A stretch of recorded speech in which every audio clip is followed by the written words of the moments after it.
Thank you very much, Ms. Madida, and all ministers who are here, Ms. Boholo from Botswana,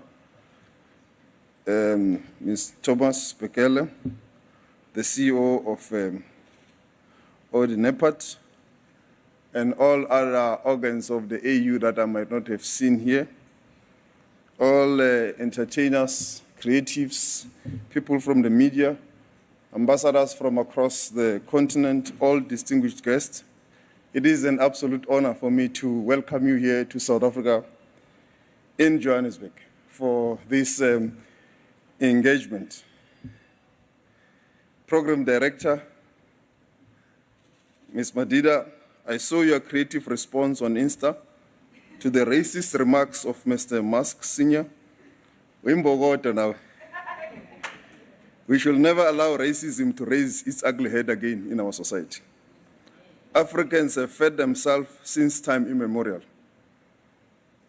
The migrant labor system destroyed our way of life and survival to create a system of cheap labor in South Africa.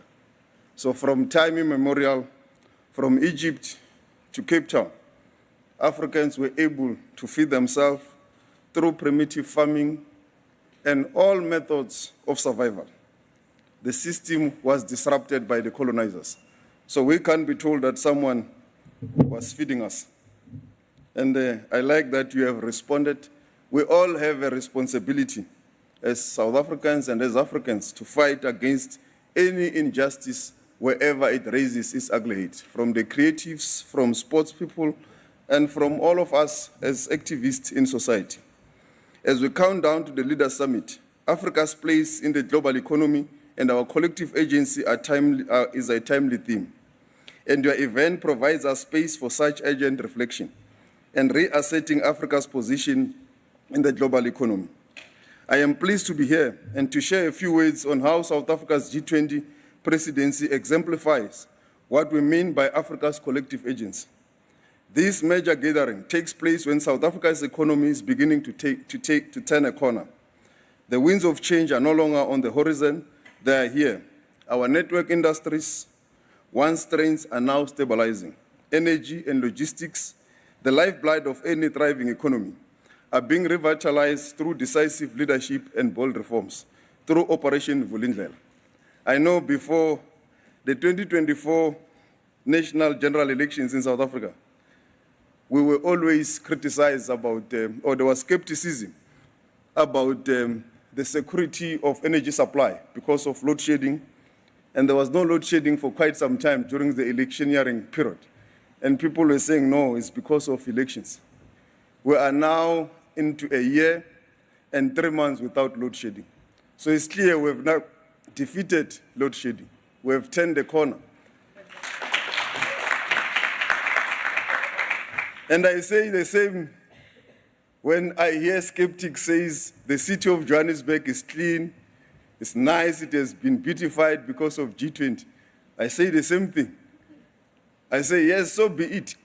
If we have used the G20 to turn the corner, that is correct.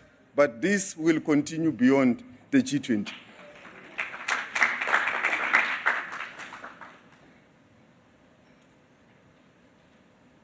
The official unemployment rate fell to 31.9% in the third quarter of 2025 from 32.9% in the second quarter. South Africa is out from the FATF grey listing. This wave of positive sentiments was amplified last week, November the 14th, when S&P Global Rating delivered South Africa's first sovereign credit rating upgrade in nearly 2 decades, raising the long-term foreign currency rating from BB negative to BB with a positive outlook. The upgrade cited stronger growth prospects, improved fiscal consolidation, and reduced contingent liabilities, particularly reflecting improvements in the energy sector. While South Africa remains below investment grade, the upgrade is significant. It lowers borrowing costs, broadens the investor base, and signals renewed confidence in the country's reform trajectory. This is indeed positive, but it does not end there. In the sports sector, Our Bafana has once again, since many years now, qualified for the World Cup. Our creatives and artists are winning awards across the globe, Emmys, whatever you can name, across the world, to show that as Africans, we are now part of the global conversation and ready to take our rightful place.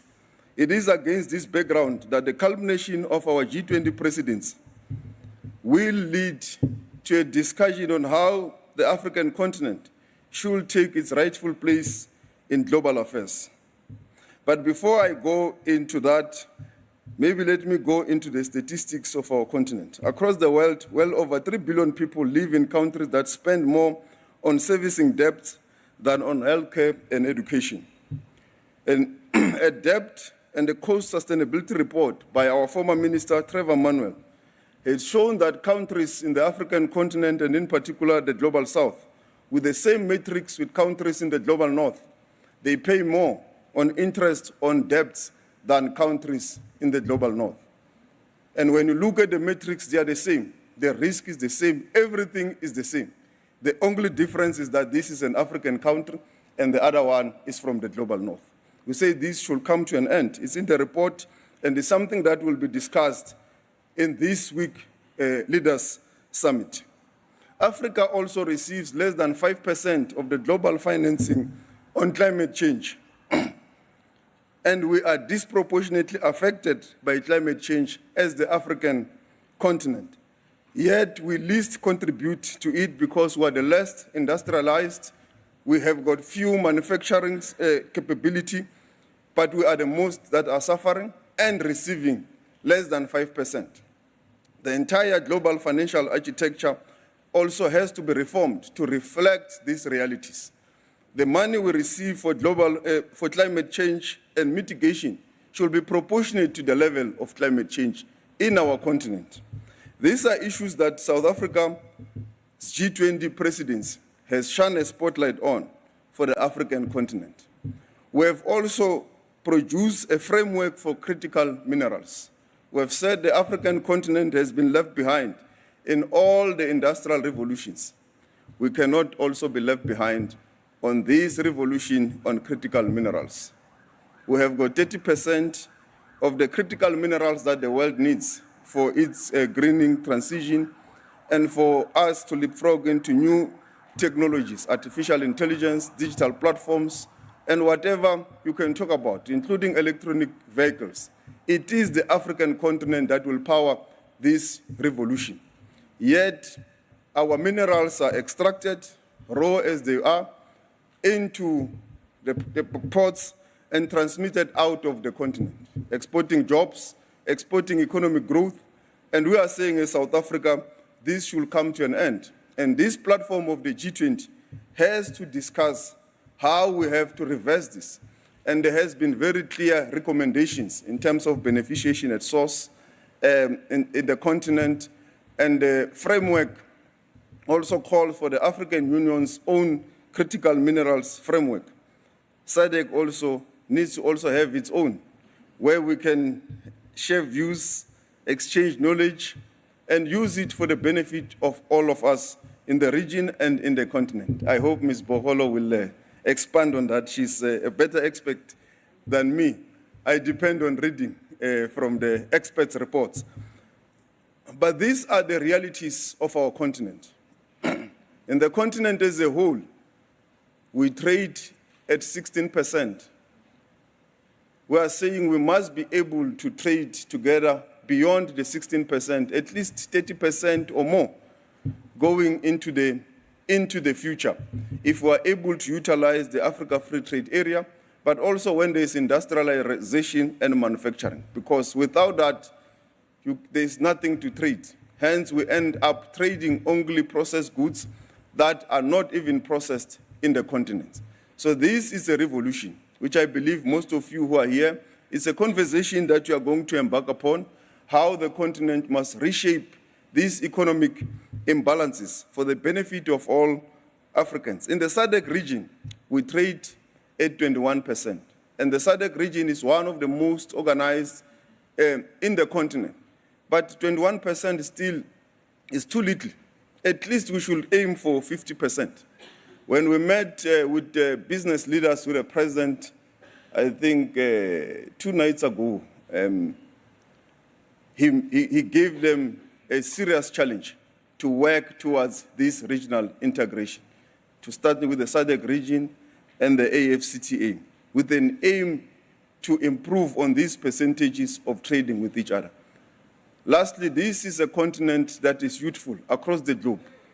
In about 2040, we will be having about 2.5 billion people. The majority of them are youthful. There is no any other continent with a youthful population than the African continent. So this is a resource we have to utilize for this critical for artificial intelligence. And it's also against this background that our G20 presidency, when speaking about artificial intelligence, was saying the African continent should not just be a consumer of this innovation. At least I'm sitting with someone from NEVDA there, I heard. So research and innovation centers must also be in the continent. We must be able to see the investments that must enable the African youth to be at the level of innovation and research. If you ask some of the content creators like Ms. Madida and some of the institutions, Amazon, Apple, and so forth, we receive less in terms of what we should be paid for content creation. If you go to TikTok, you go to Apple, and look at how much they pay to the continent for content creation, it does not even reach $2 billion US, all of them combined. But when you go to Europe, you go to the Americas, in a year, Apple pay billions of rands for content creation. So all these are issues that we have. Yourself also here, you have to have a conversation, how you restructure and how you revolutionize this space to use the resources that we have as a continent. We are not taking a begging bowl to the G20. We are saying we have the capability. Let's partner with the global north to turn this capability into an investment that will benefit the African continent. With these words, I welcome you to Johannesburg and wish you all the best in your deliberations. Thank you very much.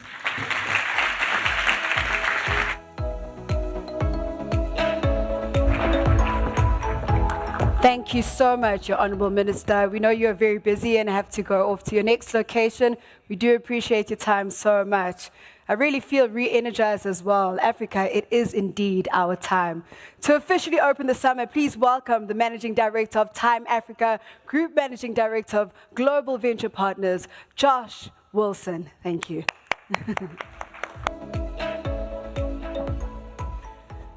Good morning, everyone. Sawubona. That was pronounced right. Fantastic. I was working on it last night during the billboard chaos. Listen, thank you so much, everyone, for coming. I'd like to recognize the great ministers that are in attendance from the African Union, from Botswana, from South Africa, of course, and other destinations. I'd like to thank our partners, the New York Africa Chamber of Commerce. I'd like to thank Arena Holdings. You guys have been absolutely fantastic, so thank you so much for everything that you guys have done.